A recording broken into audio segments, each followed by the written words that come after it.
Sir provisional merit list में नाम तो देख लिया, लेकिन मेरी डिटेल्स में मुझे करेक्शन करवाना है। मेरे नाम में मिस्टेक है। जी हाँ, अगर आपने भी Rajasthan paramedical diploma courses new admission 2025-26 का फॉर्म फिलअप किया था, कुछ इसी प्रकार से आपके भी कुछ डिटेल में करेक्शन करवाना है, तो करेक्शन किस प्रकार से होगा, करेक्शन कैसे होगा, ये सारी इन्फॉर्मेशन आपको इस वीडियो में मिलने वाली है, तो वीडियो के अंत तक आप बने रहेगा।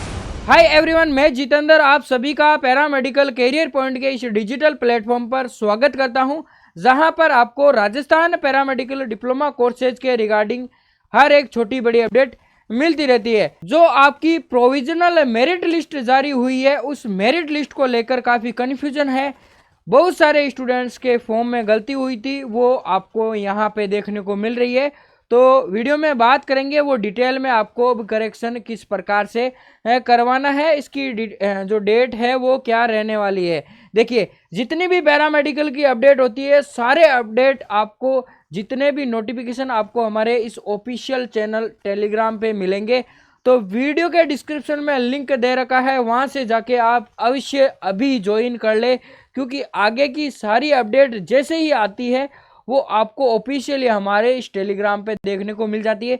कोई भी आपका डाउट्स हो किसी कोर्स के रिगार्डिंग, काउंसलिंग के रिगार्डिंग, सिलेबस के रिगार्डिंग, दिए गए नंबर से कांटेक्ट करके आप हमारी टीम से बात कर सकते हैं। वीडियो में बात करने वाले हैं Rajasthan state allied and health care council, यानी राजस्थान के अंदर जो काउंसिल है, एडमिशन 2025-26 के रिगार्डिंग जिन भी स्टूडेंट्स ने फॉर्म फिलअप किया था उसके करेक्शन को लेकर। अब देखिए, जो आपकी अस्थायी प्रोविजनल वरीयता सूची है वो जारी हो चुकी है। अब इस अस्थायी वरीयता सूची के अंदर जो स्टूडेंट्स की लिस्ट जारी हुई है, हमने एक अलग से वीडियो में बात भी कर ली है इस लिस्ट को लेकर। उसमें बहुत सारे स्टूडेंट्स की डिटेल में उनको गलतियां देखने को मिल रही है। किसी के बैंक अकाउंट में गलती है, तो किसी के नेम में गलती है, किसी के फादर्स नेम में, किसी की डीओबी या किसी के परसेंटेज। तो इस अस्थायी वरीयता सूची में आपको भी करेक्शन करवाना अनिवार्य है। सर क्यों जरूरी है? क्योंकि बाद में एक फाइनल मेरिट लिस्ट जारी होगी और उसी मेरिट लिस्ट के अनुसार आपको कॉलेज आवंटन किए जाएंगे। और देखिए, अगर आप अभी करेक्शन नहीं करवाते हैं तो आपका जब भी कॉलेज रिपोर्टिंग होगा तो उसमें आपके डॉक्यूमेंट से मिलान किया जाएगा। कुछ भी मिस्टेक होती है तो इसके आप स्वयं जिम्मेदार होने वाले हैं, इसीलिए आपको मौका दिया जा रहा है, तो करेक्शन अवश्य करवाएं। अब देखिए, मेरिट लिस्ट जारी हुई है, इसके उपरांत जो भी आपकी मेरिट लिस्ट जारी हुई है, इसमें आपत्ति है, यानी करेक्शन आपको करवाना होगा। वो किस प्रकार से होगा? वो ईमेल के जरिए होगा। आगे हम बात करेंगे किस प्रकार से आपको करवाना है ईमेल के जरिए, फिर इसका निस्तारण किया जाएगा। इसकी डेट की हम बात कर लें और इसके बाद में आपकी फिर फाइनल मेरिट लिस्ट जारी हो जाएगी, फिर आपकी काउंसलिंग के चरण स्टार्ट हो जाएंगे। देखिए, एडमिशन फॉर्म करेक्शन डेट की सबसे पहले हम यहाँ पे बात कर लेते हैं। जो आपकी प्रोविजनल वरीयता सूची है 12/11/2025 जो कि जारी हो चुकी है, हमने डिटेल से इसकी बात भी कर ली है। अब ऑनलाइन आवेदन के उपरांत जो भी वरीयता सूची जारी हुई है, उसमें आपत्तियां यानी ऑब्जेक्शन करने की जो तिथि है वो ईमेल के जरिए वो आज से यानी 12/11 से लेके 16/11/2025 तक है। यानी आपको 4 से 5 दिन का यहाँ पे मौका दिया जा रहा है करेक्शन के लिए। ये आपकी करेक्शन विंडो ओपन है। तो अब ध्यान रखें, ये करेक्शन किस प्रकार से होगा ईमेल का, वो अभी बता देंगे। अब देखिए, जो भी आप आपत्तियां प्रस्तुत करेंगे, जो भी स्टूडेंट्स करेक्शन के लिए आवेदन करेंगे, उनका आरपीएमसी यानी कार्यालय स्तर पर निस्तारण किया जाएगा। उसकी डेट है 17 नवंबर से लेकर 19 नवंबर तक। फिर एक आपकी फाइनल साफ सुथरी मेरिट लिस्ट जारी हो जाएगी जिसकी डेट है 20 नवंबर 2025। तो यह तो होगी आपके डेट की बात कि करेक्शन की डेट क्या रहने वाली है, फिर मेरिट लिस्ट फाइनल कब जारी होगी। अब बात कर लेते हैं फोरम में करेक्शन होगा कैसे। सर आपने जो ईमेल बताई है, ईमेल कौन सी है, किस प्रकार से होगा? देखिए, मैंने यहाँ पे कुछ लाइनें लिख रखी है, आप इन्हें ध्यानपूर्वक रीड कीजिएगा। प्रोविजनल मेरिट लिस्ट में अगर किसी भी स्टूडेंट्स को कोई भी आपत्ति है, जैसे किसी स्टूडेंट्स को अपनी डिटेल में करेक्शन करवाना है, किसी के मार्कशीट में दिक्कत है यानी परसेंटेज गलत आ रहे हैं, किसी के बैंक अकाउंट में दिक्कत आ रही है, तो करेक्शन के लिए देखिए, आपत्ति से संबंधित जो भी आपको करेक्शन करवाना है, अगर किसी स्टूडेंट्स को अपनी डिटेल में करेक्शन करवाना है तो उससे संबंधित एक आपको प्रार्थना पत्र लिखना है। अब वही प्रार्थना पत्र जैसे हम लिखते आए हैं, नॉर्मल सा आप प्रार्थना पत्र लिख दीजिए। जरूरी नहीं है कि आप इंग्लिश में लिखे, हिंदी में भी लिख सकते हैं और इंग्लिश में भी लिख सकते हैं। सबसे पहले आपको प्रार्थना पत्र लिखना है, उसके साथ आपत्ति के निराकरण से संबंधित दस्तावेज।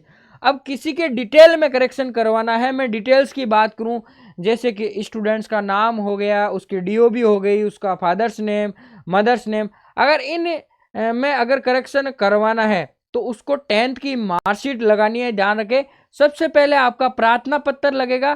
प्रार्थना पत्र के साथ में आपके आगे आपका जो भी आपका डॉक्यूमेंट्स है, ठीक है। डॉक्यूमेंट्स के बाद आप जो भी काउंसिल की ईमेल आईडी है, देखिए यहाँ पे मैंने ईमेल आईडी भी दे रखी है। इस ईमेल आईडी पे आपको विषय के अंदर क्या लिखना है, विषय में लिखना है objection in merit list. Objection in merit list लिखकर आपको भेज देना है इस ईमेल आईडी पर। ध्यान रखें, क्या करना है, करेक्शन के लिए आपको एक साफ सुथरा प्रार्थना पत्र लिखना है। विषय के अंदर आपको यही सब्जेक्ट लिखना है, ऑब्जेक्शन इन मेरिट लिस्ट।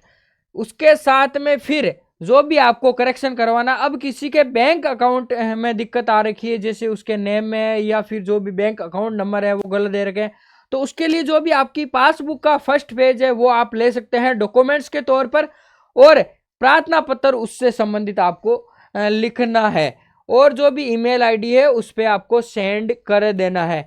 तो इस प्रकार से आपका करेक्शन रहेगा, ये आपके रहेगा। और इसकी जो डेट है 12 नवंबर से लेके, ये जो आप ईमेल आईडी है इस पे जो आप ये सारी चीज़ें भेजेंगे, इसकी डेट है 12 नवंबर से लेके 16 नवंबर तक। इस डेट के पास आपका मौका है, यानी इस डेट तक आप ये जो भी है वो भेज सकते हैं ईमेल आईडी के माध्यम से। फिर आपका काउंसिल के स्तर पर निस्तारण किया जाएगा, जो जिन भी स्टूडेंट्स ने ईमेल आईडी के माध्यम से काउंसिल को मेल किया है। तो ये आपके इंपॉर्टेंट अपडेट है। अब आप बोलेंगे कि सर प्रार्थना पत्र कैसे लिखे, तो प्रार्थना पत्र के रिगार्डिंग आपको जो भी हमारा टेलीग्राम चैनल है वहां पे एक साफ सुथरा प्रार्थना पत्र मिल जाएगा। लेकिन ध्यान रहे, वो प्रार्थना पत्र किसी एक करेक्शन के रिगार्डिंग होगा। अलग अलग करेक्शन के लिए सेम एज आप उसमें कुछ लाइनें चेंज करके वही प्रार्थना पत्र का यूज करके लिख सकते हैं। कुछ लाइनें आपको चेंज करनी होगी, जैसे मार्कशीट के रिगार्डिंग इश्यू है तो मैं उसमें मार्कशीट का सब्जेक्ट मार्कशीट के रिगार्डिंग इश्यू लिखूंगा, या फिर किसी के बैंक अकाउंट में करेक्शन करवाना है तो बैंक के रिगार्डिंग आपको इश्यू लिखना है। वो सारी चीज़ें और डॉक्यूमेंट्स आपके रहने वाले हैं, वो डॉक्यूमेंट्स आपको अपलोड करना है इसके साथ में, और इस ईमेल पे भेज देना है। तो करेक्शन के रिगार्डिंग इंपॉर्टेंट अपडेट है, और जो भी ईमेल है वो आपको हमारे टेलीग्राम पे मिल जाएगा। अवश्य रूप से आप टेलीग्राम ज्वाइन कर लीजिएगा, और ये हमारा टेलीग्राम है। तो करेक्शन के रिगार्डिंग आपको सारी बात समझ में आ गई होगी। जिन भी स्टूडेंट्स को करेक्शन करवाना है जल्दी से एक प्रार्थना पत्र लिखे, इसके बाद में जो भी आपको करेक्शन करवाना उससे संबंधित डॉक्यूमेंट्स और इस ईमेल पे भेज दे। विषय में आपको ऑब्जेक्शन इन मेरिट लिस्ट ही लिखना है। कोई भी आपका डाउट्स हो, दिए गए नंबर पे आप कांटेक्ट कर सकते हैं। ऐसी ही नई अपडेट में जल्दी और मिलेंगे, तब तक के लिए धन्यवाद।